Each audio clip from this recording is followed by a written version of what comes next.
webinar, we have Swisher with ALL4, and he will be talking about PS9 and the GC and MS calibration. All right, so we do have some changes coming up in the Performance Specification 9, and Performance Specification 9 was generally applicable to mass specs and GCs under MACT CC. So I'm going to go through a little bit about a quick review, kind of what we're trying to accomplish, and then look at what the revisions are, and then what those impacts could be. So if we just take that step back, we're looking at some of these flare monitoring indicators. We've got to, ensure pilot flame. We've got to, look at the combustion zone net heating value. You got the tip velocity and visible emissions. All of these are flare indicators or monitoring indicators of good performance, good destruction, good removal efficiency, of the flare. And the one that this will affect under Performance Specification 9 is the combustion zone net heating value, because we are introducing a BTU or heating value content into that equation. So again, if we look at kind of the flare monitoring, scenarios and all the monitors that you could be looking at, what we're doing is we're focusing on this net heating value monitor here. And that net heating value you have, this is the heating or the heat content of the vent gas going to the flare.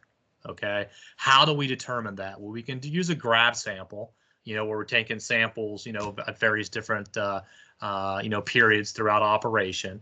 You could use a calorimeter. A calorimeter is just giving us a total, so we're not necessarily going through any speciation. Or we could be utilizing a gas chromatograph or a mass spec. So the gas chromatograph and the mass spec, that's what PS9 affects. So where that comes to play is that in CC, when you have a GC, it specifically says the GC needs to be subject to PS9. If you opt to use a mass spec and you go through the alternative broadly applicable monitoring option, Alt 124, you can take that mass spec, and still there's the elements of PS9 you need to meet to kind of make sure you're at a minimum you are consistent with the requirements of a GC. So this is kind of what I just said, but we'll go through it here, is that the Performance Specification 9 is referenced in MACT CC for GC specifically.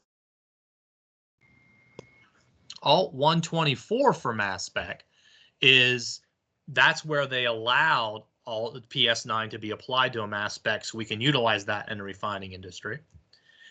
And whenever we started to do that, there was a lot of questions. Okay, all the nuances of PS9, when we apply PS9 in its entirety to GCs or to mass specs that are subject to CC, all of a sudden we started getting questions. What do we mean by this? What is EPA's interpretations? What is EPA's intent? And how are we going to go ahead and implement this? So EPA responded from these questions, and they released a frequently asked questions in March of 2019, and it kind of took all the questions that we had, not all of them, but a lot of the questions that we had, and clarified them to their best of understanding, and created a couple other questions in their response to the questions that we asked. But it was a document that was a guidance document, and it answered some of the questions that we had and provided some clarifications on what EPA's intent was. So what they did is they put some direct final revisions for PS9 together, and they proposed that on October of this year, and it's going to go effective in December 7th of this year. So they didn't feel they had to go out for comments. They just are going to direct final those because of the one of the basis was the frequently asked questions.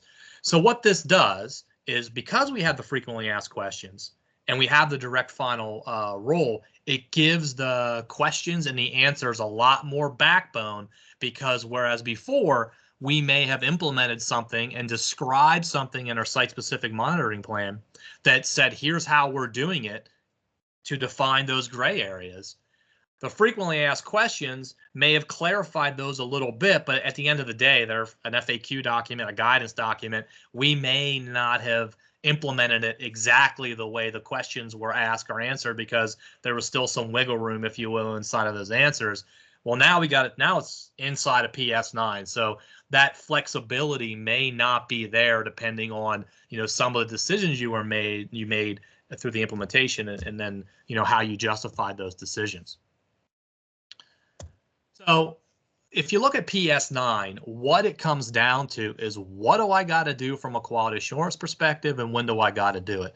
PS9 is unique in the fact that a performance specification usually only deals with activities for initial certification soon after installation.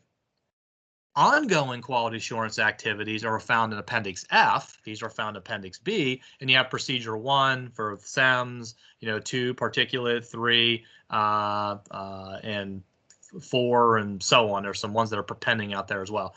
But you basically, the ongoing stuff comes from another section, another appendix, in Part 60.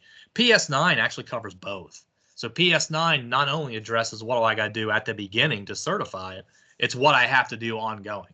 So it is a rare performance specification, and that element is that it defines initially and then goes and defines ongoing, well past just the daily validations. So if we look at some of these frequencies and these questions that that were asked or that now incorporated into PS9, they have a lot to do with these, because this is where the meat of PS9 was when people were implementing for MACT CC.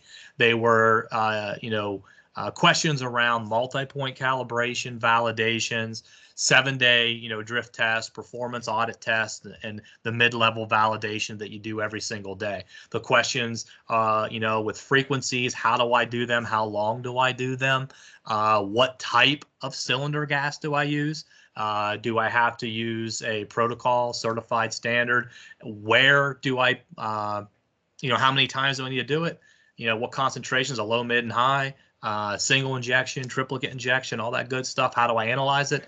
And then, do I need to put the gas? Okay, do I need to put the gas at the analyzer or at the probe tip?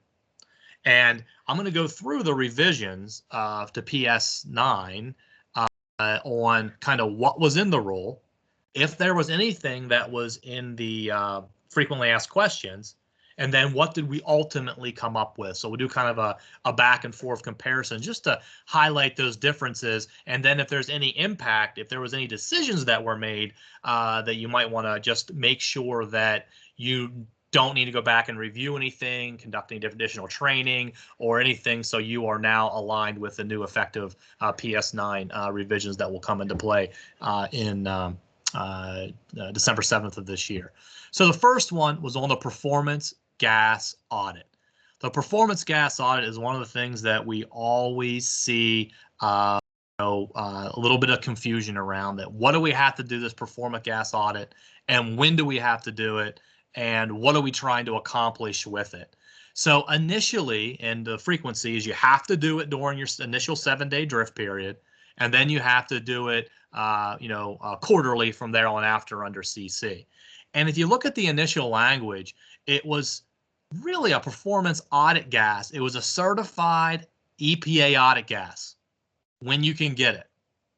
So, there wasn't, or a protocol gas, and there wasn't those, they're not available. Those things weren't available. So there was some concern or some, do I need to, if I don't have an audit gas or I don't have a protocol gas, do I need to do this at all? That was the first step. Well, a lot of folks said, let's go ahead and let's utilize the best gas we can get, which is the 2%, so the certified standard.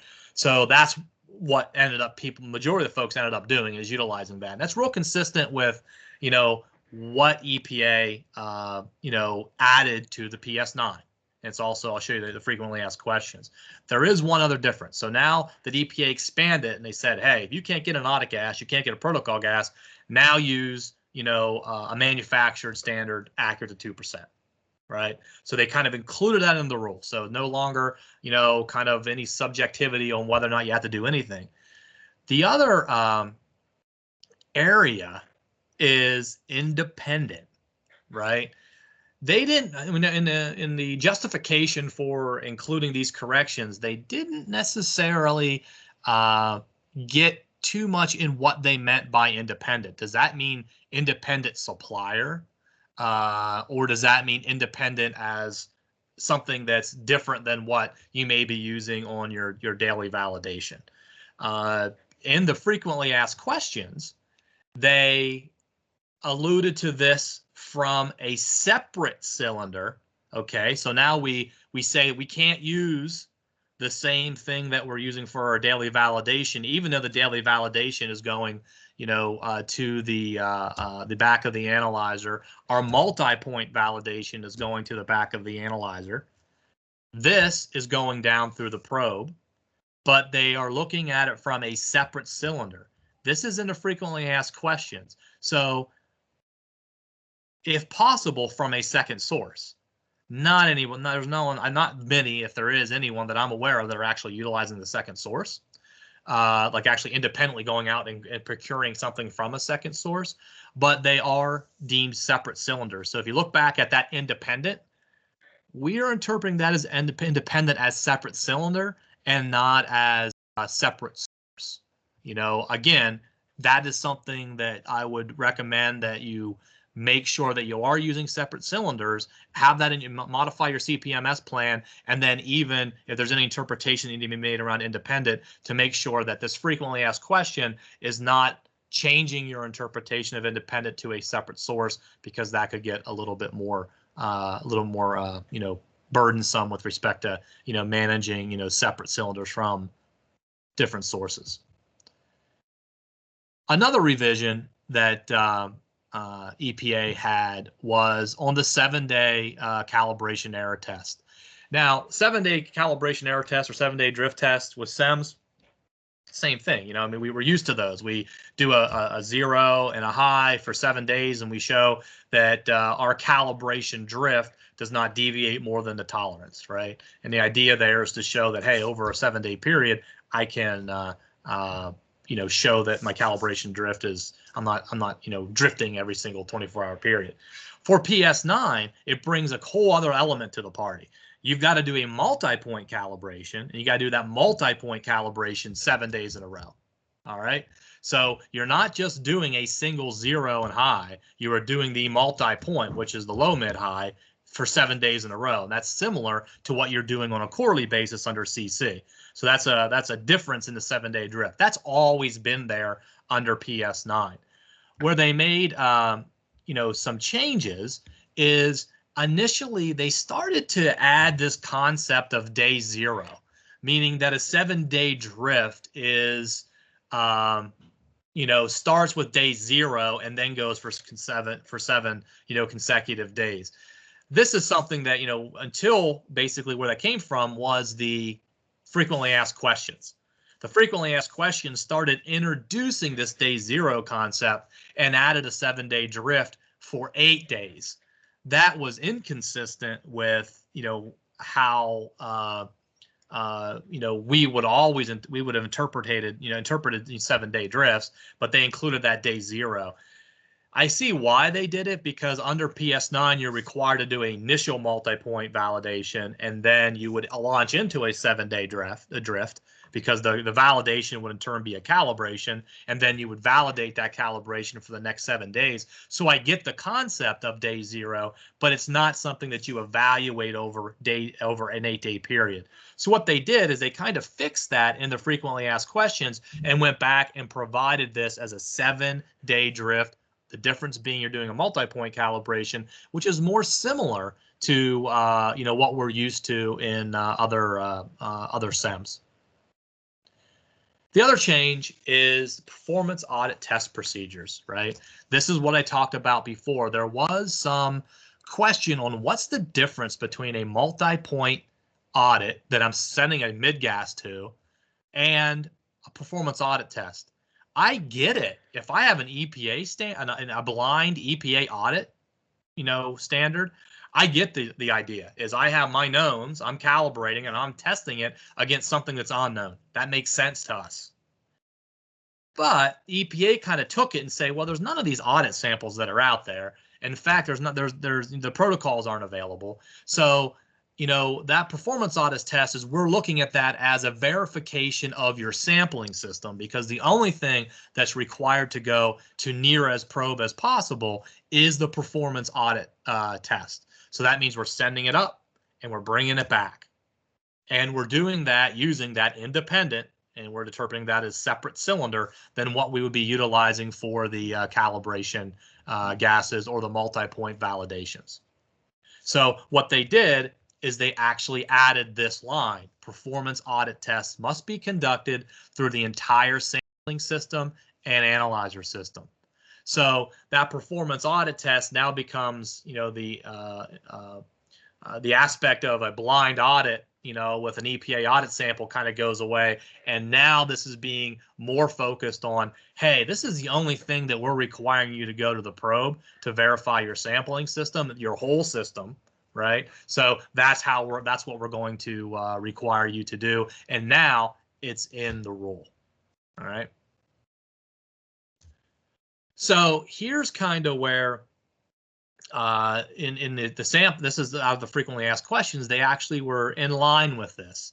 Is they said, hey, our intentions are, and they had some logic where they were able to piece together some aspects of PS9, that they always intended for the performance audit gas to go to the probe, whereas the multi-point validation only goes, or calibration, depending on what you're doing, only goes to the back of the analyzer. So these things, are aligned. The one area that you do want to make aware of is that some facilities opted to do their daily validations to the back of the analyzer, their quarterly multi-point validations to the probe tip.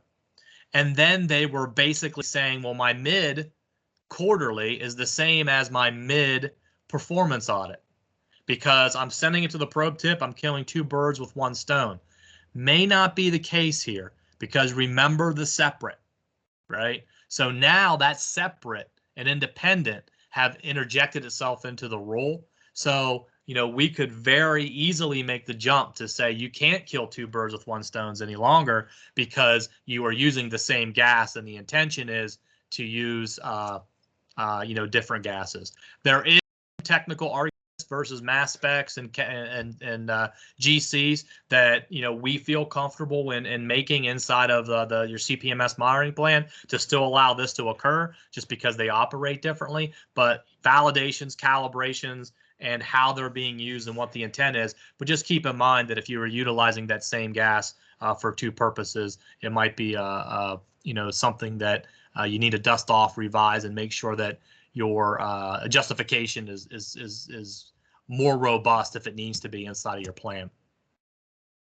The fourth revision, and there are 6 of them. So the fourth revision is calibration error. What they did was they wanted to make sure that they've clarified calibration error, when you need to do it, how you need to do it, and what it needs to be differ, 10% of the calibration gas value. So we're not dividing through by span or by range. We're doing 10% of the calibration value. Again, this one was a clarification for triplicate injections, which are for MACT CC are not required every day, because MACT CC supersedes PS9. But for everything else, they're required in triplicate injections. And then that clarification was made in the revision. So the other aspect, and as what they did is they clarified that by adding, when do I need to do it? You need to do it, after any triplicate calibration and response check. So they clarified it, said here's when it needs to be done. Not much impact here, because everyone was already doing that. I would imagine was already doing that. So I don't see a big change here other than some clarifications. The other aspect was on the linear regression. The linear regression, if you remember, is you have a multi-tiered precision and linearity requirement. So what you do, for a multi-point validation or calibration, depending on what you're doing, is you do three lows, 3 mids, 3 highs. The first step is you have to make sure that you have 3 injections at within 5%. The second step is that average has got to be within 10% of the gas, and then all three standards has to have a linear regression above 0.995. Okay, so that was the rule. That's the way, you know, it's required under PS9. What they did is they just basically made sure that you understood that, you know, you do this anytime that you evaluate over those three concentration levels. It's required. Okay, so there's no more subjectivity. As if you do it, you know, three different levels, you're going to be, you know, evaluating that linear regression. And what that looks like is like this: is that basically if I have you know, a line, I'm shooting my injections, which are, you know, the yellow line is my calibration curve, and I'm shooting the green guys there, low, mid, high, low, mid, high, low, mid, high. My first step in the process, and if we're doing, you know, alternative 131, we're using the NHV, so we're evaluating this on total, you know, net heating value of the bottle, right? Is that I'm taking and I'm making sure step one, that each injection into my mass spec, or if you want to call it injection in GC, or each evaluation of my mass spec that I'm utilizing is within 5% of the average of those three. That's step one. If they're not 5% of the average, you know, a failed test versus you don't even have, you can't even move forward is always something that we talk about, whether or not you failed something or you just really can't move on because your first step in the process to even go through the evaluation is that I need to have 5, you know, you can't deviate more 5% of the average. So you do that first. Secondly, then you take, is that within 10% of the gas value? So we're actually comparing it right against the gas value, you know, in this case, and same as daily validations, where the differences that we're typically used to with a span or a range, you know, daily validations are typically, or, you know, usually not in terms of the actual bottle value, where our CGA's linearities are. In this case, multi-point validation is in terms of the net heating value. Are we within 10% of that? That's step two. Step three then is the line between the 3 points greater than 0.995 say, or 995. In this case, the result is, so that means we passed that test. That means our response is linear. Okay, so that's what we're trying to accomplish. That's the linearity component of the test for this.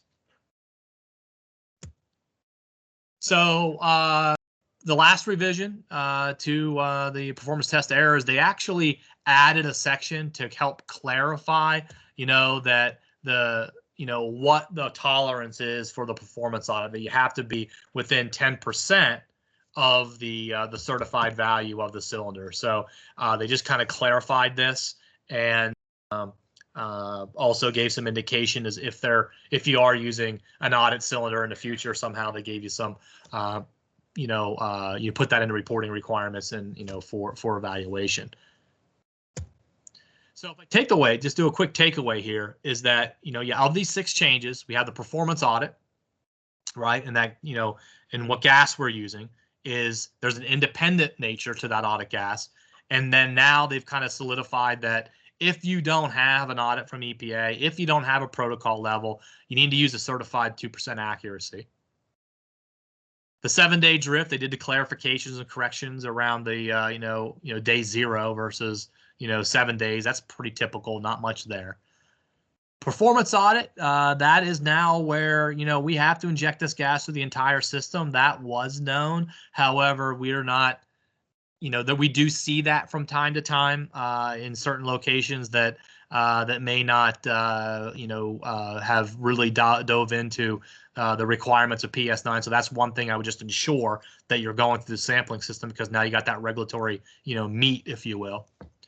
Triplicate injections, you know, when you do triplicate injections, you know, you've got to, evaluate that 10%, you know, for every triplicate injection that you do.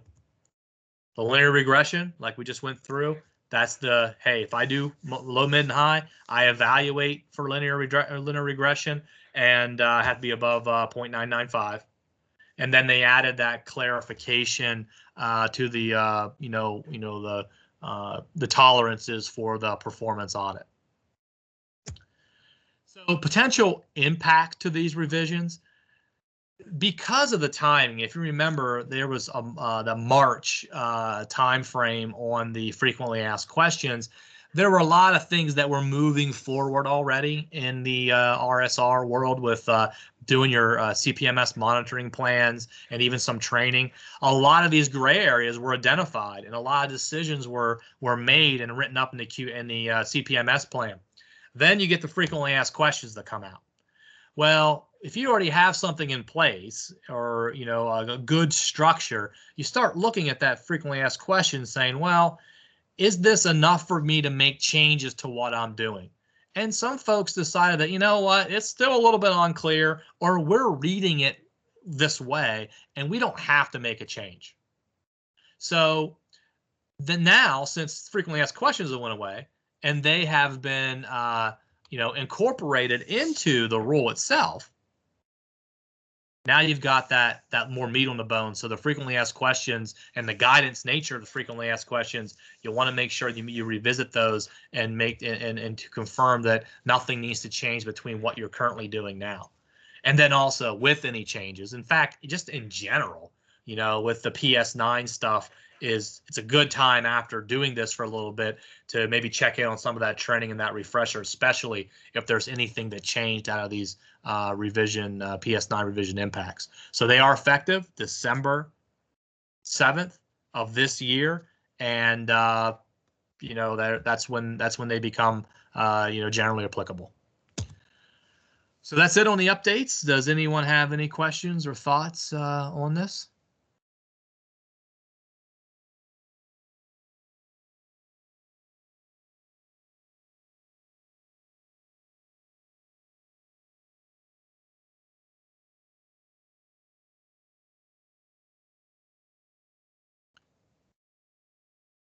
Steve, I saw your hand raised there. I don't know if that was a question or.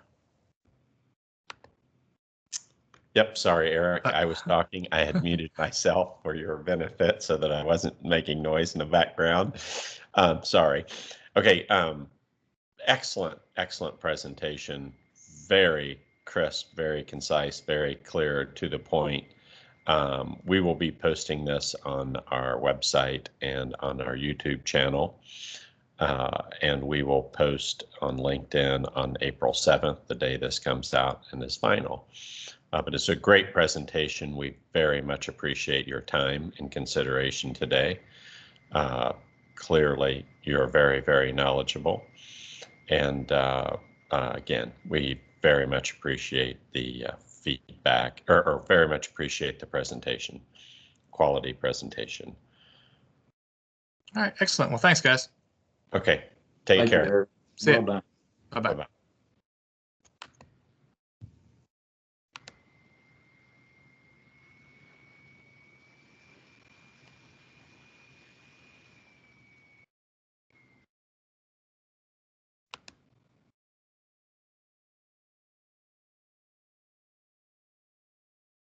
Hey, Andy, are you still on and can you still hear me? We're not recording anymore. You may be muted. You may have to unmute yourself, Andy. It's just you and I at this point.